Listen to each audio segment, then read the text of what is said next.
Most people assume that sexuality is just one part of life, albeit a part that is a bigger or smaller part of someone's life, depending on the level of importance that they place on it. But this is not the truth about sexuality. Sexuality plays a much bigger role in the picture of someone's life and a much, much bigger role in the picture of compatibility in relationships than most people have any idea of. Sexuality paints a much bigger picture than the act of sex in and of itself. Today, I'm going to reveal the deeper truth about sexuality and explain why, given that truth, sexuality is one of the most important elements of life and relationships.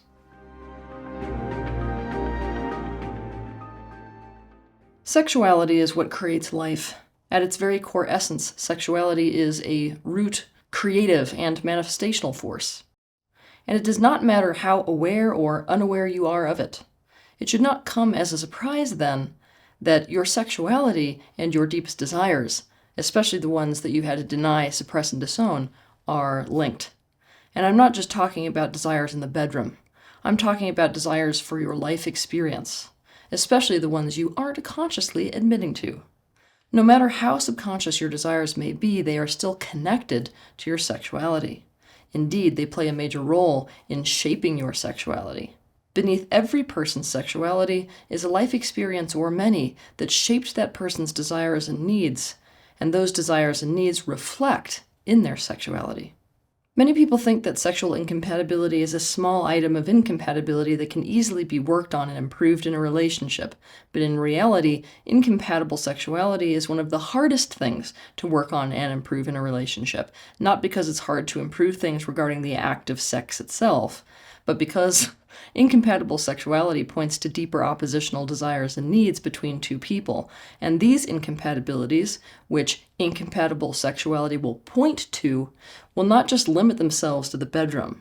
They will ripple out across so many other aspects of a person's life and their relationships. Most people simply don't do the consciousness work necessary to decode their own sexuality and what it means about their deep needs and desires for life and for relationships. So that you understand this better, I'm going to give you a couple of examples. Simon is in a relationship with Allie. They really care about each other, and they make a good team, but the sex was never that great. Simon feels like Allie is never really there with him, embodied and emotionally connected when they have sex. Allie feels like Simon is not initiative and dominant enough. They are consistently causing each other displeasure, especially on an emotional level when they engage in sex. But let's take you back to their childhoods, back to the origin of each of their sexualities. When Simon was young, he lived with his mentally ill mother, who was always in her own reality. He was bitterly alone in life, despite the fact that he lived in a safe society where basic needs were covered. This created a strong desire to merge with someone on a physical, emotional, and spiritual level. One day, while looking through a textbook, he stumbled across a medical image of a penis inside of a vagina, and he immediately became captivated and aroused.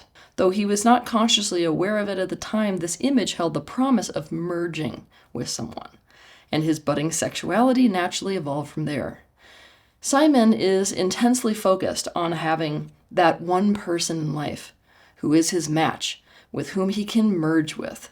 He likes to spend hours just feeling every sensation of being physically close to that person. He loves deep eye contact. He wants to orgasm together. He doesn't want to talk, especially during sex. Instead, he wants to feel so merged that the connection between him and the other person is telepathic. He wants to feel like his body and soul and the other person's is one. This sexuality reflects out into his life in ways that no one would at face value think would be linked to sexuality at all. In his life, he adores privacy because it increases the sense of specialness and connection that only he and this other person share. He is an exclusive person who has a high need for exclusivity as well. He also fails to communicate in relationships because having to communicate makes him feel separate from the other person. He wants to make every decision together and share responsibility with the other person, because that makes him feel a greater sense of togetherness. Allie, on the other hand, was also very alone as a child. Her father was disengaged and failed to protect her from her mother, who took a disliking to her. Unlike Simon, she lived in a very unsafe situation where basic needs were a struggle. This created a very strong desire for caretaking and containment. One day, while watching a TV show, she became enamored with this relationship between a dinosaur and that dinosaur's owner. Though she was not consciously aware of it at the time, this image held the promise of being positively owned and contained by someone who would fend for her and take care of her best interests, like her father never did, and like her mother never did. And her budding sexuality evolved from there. Allie loves power play when it comes to sex. She loves to feel like a man's cherished pet. She likes to fantasize about being an animal who is being bred and has no say in the matter. She wants to be able to let go completely and let the other person take the lead and take responsibility for her. What's more, Allie responds to any signs of ownership, regardless of what man that ownership is coming from, or if she is in a relationship or not. And she dislikes anything during sex that reminds her of herself. This sexuality reflects out into her life in ways that no one would at face value think were linked to sexuality at all. In her life, Allie is not an exclusive person at all. In fact, she subconsciously operates with the motto, the more people the better, because the lower likelihood she will ever have to fend for herself. Because of this, she makes sure that multiple people live with her. She is flirtatious and super open, and loves talking for hours on end. She puts tons of effort into her appearance so as to increase her odds of being wanted and therefore kept by someone. She commits to sexual monogamy not because it is natural for her, but only because it tends to be the condition upon which a man will take responsibility for her as his. Her best case scenario is to be shared by multiple men who are all taking ownership of her. She stops driving her car once she gets into a relationship because autonomy often makes her feel like she is fending for herself. Her best relationship is with her personal assistant. Why? Because her personal assistant is constantly taking care of her needs. Because of this baseline incompatibility, their sex life is not the only thing that isn't satisfying. Simon is constantly feeling insecure and like he can never have the closeness and that merging he wants with her, and like he's always in competition with other people, including her assistant and other men. Allie is constantly feeling like her nature isn't okay and like she's being isolated and like she carries too much pressure because Simon wants to do everything in life, including handle responsibilities together, rather than taking care of her by taking responsibilities off her. On a subconscious level, they are always pulling in the opposite directions.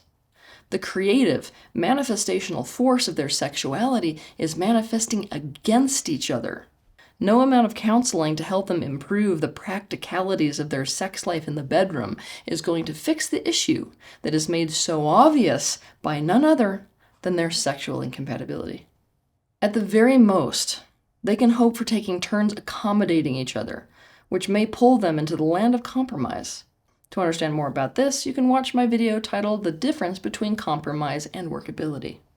Nick and Tanner used to think they had a super compatible sexuality. In fact, they used to think they were compatible all the way around. But lately, things haven't been going so well, and neither of them can figure out why. Nick feels increasingly frustrated and angry and has been wanting to take it out on Tanner during intercourse. He feels guilty afterward and withdraws. Tanner feels like too much of his time is spent operating within the confines of Nick's various comfort zones in order to keep the relationship secure. If we go way back, we find that Nick was born into a family with a sister that was terminally ill. The entire family revolved around this sister that was sick. Nick was never considered important enough to be the main focus or to receive any support. Because of that, support always had somewhere or someone more important to go to. Nick feels like he can't function or feel calm and secure without sex every day.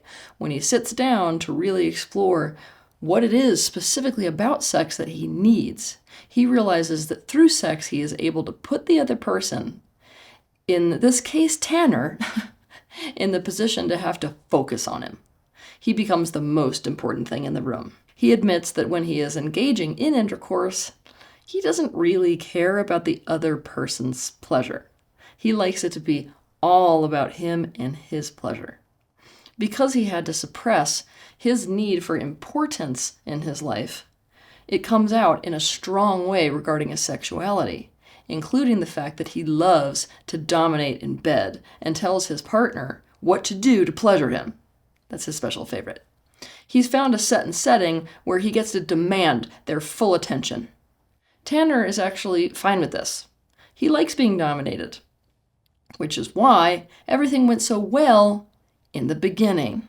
The problem started to arise regarding Tanner's sexuality. Tanner is an artist with a natural curiosity. He is full of zest for life experience and personal expression. But he was not allowed to express himself growing up. His authenticity was squashed under a very strict regime imposed by both his parents and his society. He was not allowed to explore who he really was and what he really liked and didn't. There was no freedom. There was one thing to be and one way to act, and he was expected to abandon his authenticity and conform to what was expected of him. So far, Tanner has done this in his adult relationships too. He has conformed to whatever would please the other person so as to establish security in the relationship, only to try to push that envelope later from there. But due to Tanner's nature and life experience, Tanner's true sexuality is one of extreme experimentation. He wants to try everything and have a partner that is on board with that wild experimentation. The list is endless. He wants to try every form of bondage, food sex, touchless orgasm, tantra for spiritual awakening, swinging, orgies, public sex, cuckolding, and the list goes on and on and on and on. Lately, Tanner has been pressing Nick to try swinging. And suddenly there was a huge clash. Car accident. Nick doesn't feel like he can get his need met to be the focus and the most important thing when Tanner has an interest to be with anyone but him sexually. And the fact that Tanner feels this way makes him really, really angry. This is not just a problem in the bedroom. Embedded in each of their sexuality is their deepest root desires for life and relationships. Tanner does not want his life to revolve around the person he is with. He wants to be free to experience whatever he finds to be the most captivating at any given time. He wants to jump on opportunities. He's often distracted with whatever interests him in a given moment, and has not made Nick the most important thing. This triggers the hell out of Nick, who is too unconscious of his true needs and too afraid to admit that what he really wants is to have a partner that makes him the center of their life and the most important thing, and prioritizes him and supports his endeavors. And Tanner feels limited by Nick.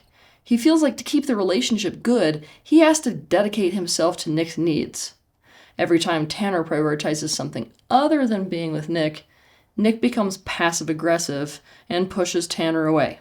Tanner is sick of feeling like instead of being a partner who will explore the world's many wonders with him, Nick is constantly pulling him into being some version of an always available, doting house husband. Hopefully what these examples highlight for you is how a person's sexuality is shaped in large part by their early life experiences, the very same thing that shapes personality and needs and desires, and therefore a person's personal expansion path. And how, contrary to popular opinion, a person's sexuality is not limited to the bedroom or even relationships. It bleeds out into the rest of their lives. Sexuality is the realm of a person's deepest core desires in life. Your sexuality remains connected to it even if you actively try to deny, suppress, and oppose it. Sexuality never lies. For people to really decode their own sexuality, they have to become super conscious about what causes them to feel turned on and aroused, and most especially, why. This exploration must especially include the emotional elements involved. They have to ask themselves, what is it about this that I like? And really dig deeper and deeper and deeper to unpack it. For example, a person may know that what gets them aroused is piss play, meaning that they are excited and turned on by the thought, sight, taste, or feel of urine. When they slow everything down to dissect the why behind liking the experience, they might notice that they get a feeling that they're crossing a line of what is taboo, and this may make them feel defiantly empowered. Also, they might notice that they feel like the spirit or essence of a person is contained in their body fluids, and like the idea that they can catch and keep it. That essence or that spirit. Also, they might feel aroused at the humiliation factor of urination being forced and realize that they are under the pressure of putting up an image for themselves due to societal positions and expectations. They might see that they have a deep desire to stop hiding those deep layers of shame that are covered over by the pretense and instead let go of that pressure and feel vulnerable and have their own shame exposed and wanted by the other person. Don't be afraid of really looking deep and hard at every element and aspect of the unique picture of your own arousal. This includes the first time you ever remember being sexually turned on. Believe me, there's a lot of information there. Not only because it will improve your sex life, but also because it will help you to decode what you are really wanting to experience in your life, but may not be allowing yourself to admit to. So the bad news is, because of this, sexual incompatibility is not just about sex. Rather, it points to much deeper core incompatibilities. The good news, though, is that because sexuality originates from strong needs and desires, finding someone with a compatible sexuality greatly increases your chance of finding someone who is more compatible to you in your broader life. Have a good week.